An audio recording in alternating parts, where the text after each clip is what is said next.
রক্ষণ করুন। আল্লাহ বলছেন ওয়াশকুরু লিল্লাহ, আল্লাহর কৃতজ্ঞতা প্রকাশ করুন।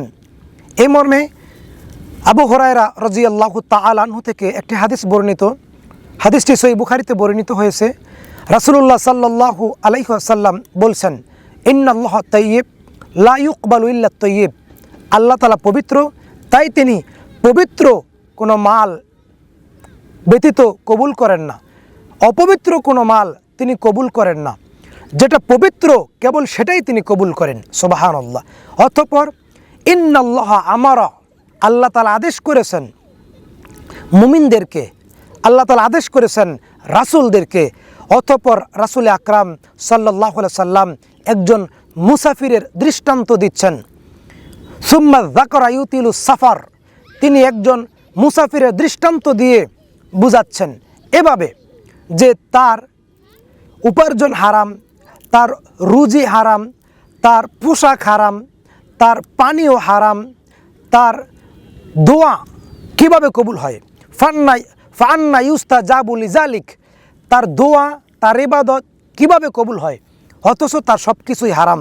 আবু হুরায়রা রাদিয়াল্লাহু তাআলা আনহু বলেন, রাসূল সাল্লাল্লাহু আলাইহি সাল্লাম বলছেন, লা ইয়াদখুলুল জান্নাতা জাসাদুন গুযিয়া বিল হারাম, হারাম খাদ্য দ্বারা গঠিত শরীর জাহান্নামেই যাবে, জান্নাতে নয়। কাজেই দেখেন আমাদের দেশে যারা রাজনীতি করে তারা রাজনীতিকে উপার্জনের হাতিয়ার বানায়, তারা রাজনীতির উপর ভিত্তি করে টেন্ডারবাজি, চাঁদাবাজি, অবৈধ দখলদারিত্ব করে এবং তারা ক্ষমতায় আসার আগেই টেন্ডারবাজি করে, চাঁদাবাজি করে, দখলদারিত্ব করে, রাজনীতিই করে অন্যের উপর জুলুম করার জন্যে, জাতিকে শোষণ করার জন্যে, জাতিকে শাসন করার জন্যে, গরিব শ্রেণীর মানুষের গলা টিপে ধরে তার কাছ থেকে চাঁদা দাবি করে।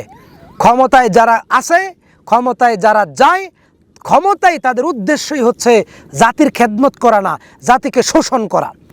রাসূল সাল্লাল্লাহু আলাইহি সাল্লাম বলছেন, ইয়াতি আলান নাসে জামানুন লা ইউবালিল মারউ মা আখাযা মিনহু আমিনাল হালাল আমিনাল হারাম, উম্মতেরা নামাজ পড়বে, সালাত আদায় করবে, সিয়াম পালন করবে, উমরা হজ করবে, যাকাতও দিবে এবং মাহফিলের প্রধান অতিথিও হবে, মসজিদের সভাপতিও হবে, কিন্তু তাদের উপার্জন হবে হারাম।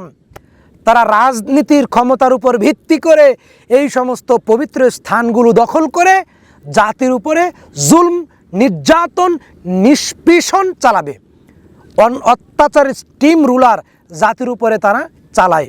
কাজে আমরা বলবো, আবু হুরায়রা রাদিয়াল্লাহু তাআলা আনহু বলেন, রাসূল সাল্লাল্লাহু আলাইহি সাল্লাম বলছেন, আমার উম্মতের মধ্যে এমন একটা সময় চলে আসবে তারা উপার্জন হালাল না হারাম, বৈধ না অবৈধ সেটা দেখবে না, তারা দেখবে অমুক এত টাকার মালিক, এত টাকার মালিক, বাহ অনেক ভালো মানুষ, মানুষ তার সামনে তাকে সালাম দিবে, কিন্তু অন্তরালে তাকে অভিশাপ দেয়, তাকে গালি দেয়।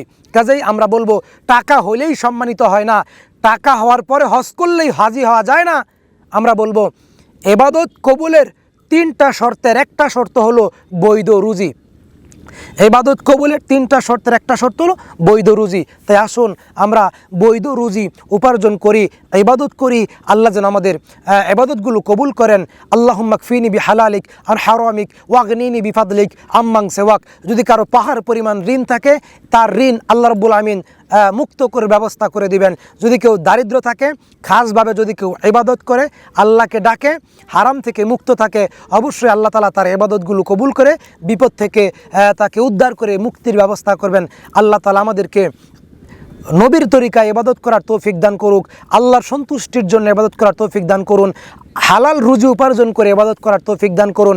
রাজনীতি ভিত্তি করে, রাজনীতিকে পুঁজি করে, ক্ষমতাকে পুঁজি করে জাতির উপর জুলুম করে পরকাল হারাতে রাজি নয়। আসসালামু আলাইকুম ওয়া রাহমাতুল্লাহি